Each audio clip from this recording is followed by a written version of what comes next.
When we think of a sovereign nation, we usually picture massive land masses defended by mountain ranges, deep oceans, and sprawling borders. But if you zoom in tight on the Italian peninsula, you will find a sharply defined plot of land completely trapped within the city streets of Rome. This enclosed neighborhood is a fully independent country. Welcome to Vatican City, the world's smallest sovereign state. To put its total area of just 49 hectares into perspective, you could fit the entire country comfortably inside a fraction of New York's Central Park. It creates a bizarre geopolitical puzzle. A nation geographically smaller than an average golf course manages to project authority and influence across the globe. Despite its microscopic footprint, this territory operates with all the required machinery of a legitimate government, right down to its own standing army. That defense force is the Swiss Guard. Decked out in Renaissance-era armor and carrying halberds, they stand as one of the oldest active military units on the planet. The commander of that guard, and the absolute monarch of this territory, is the Pope. He serves a dual role: the spiritual leader for over 1 billion Catholics, and the head of state for this tiny patch of land.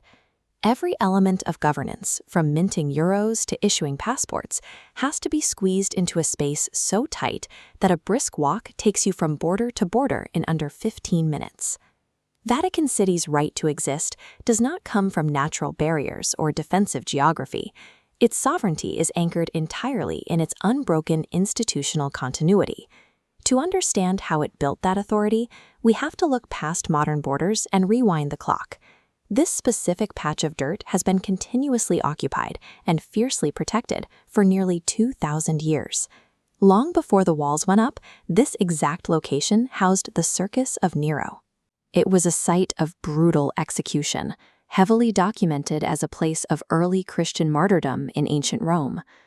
Over the centuries, followers directed massive wealth and labor to this precise spot, determined to build monumental structures directly on top of those ancient burial grounds.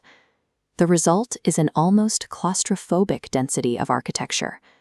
At the center of it all, the dome of St. Peter's Basilica erupts above the skyline, dwarfing the carvings and administrative blocks packed tightly around it.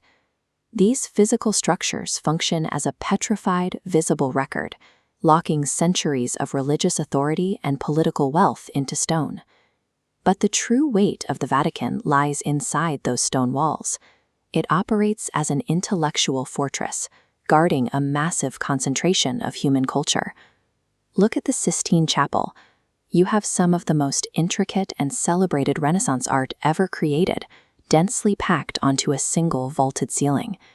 Then there is the Vatican Library.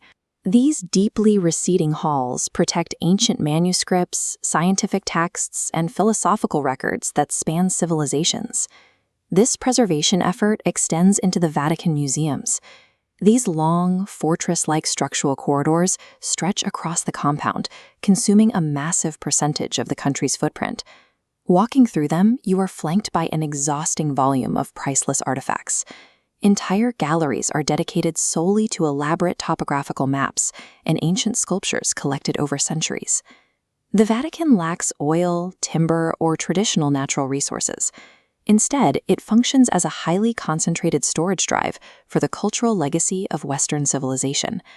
All of that highly concentrated history creates a massive consequence today. It generates a disproportionate gravitational pull on the global population. Millions of pilgrims and tourists cross these miniature borders every single year, physically packing into spaces like St. Peter's Square until there is barely room to move.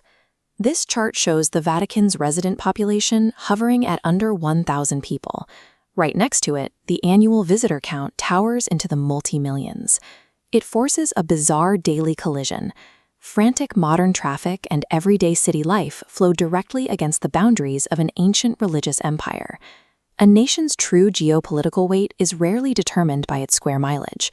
Here, it is measured entirely by the enduring gravity of its historical and cultural footprint.